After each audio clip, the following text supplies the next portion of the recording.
Let's solve this question. There are a total of 8 stations on a railway line, and at any of these 8 stations one can purchase a ticket for traveling between any 2 stations. So there are 8 stations.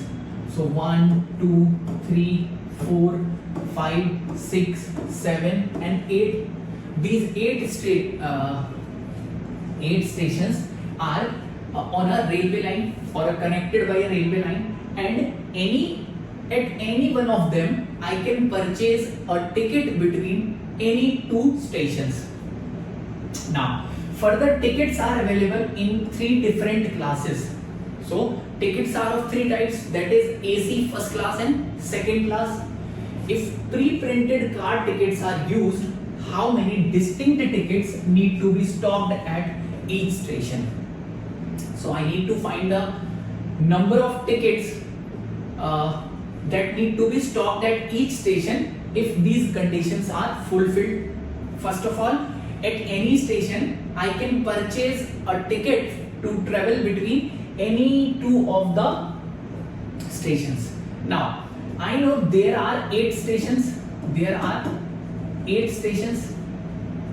And if I choose any 2 stations, I will get a route, or choosing any 2, that is how many pairs are there?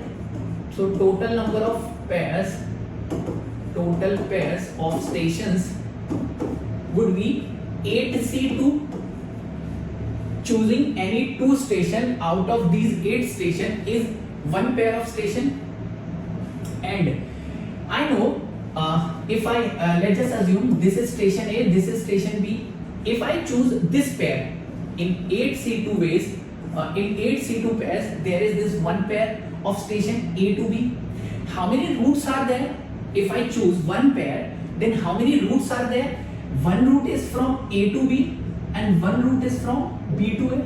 So there are 2 routes corresponding to every pair. So total number of routes, I can say total number of routes are how much?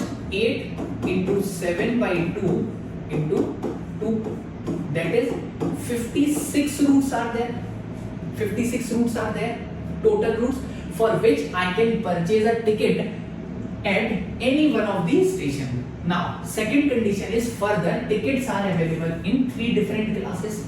So I need tickets for this much number of routes, and tickets are of 3 types. So I need how much? Total number of tickets would be 56 total number of routes into 3 type of tickets. So how much is this? 168 distinct tickets are used or to be stocked at each station. So correct answer to this question is option D, 168.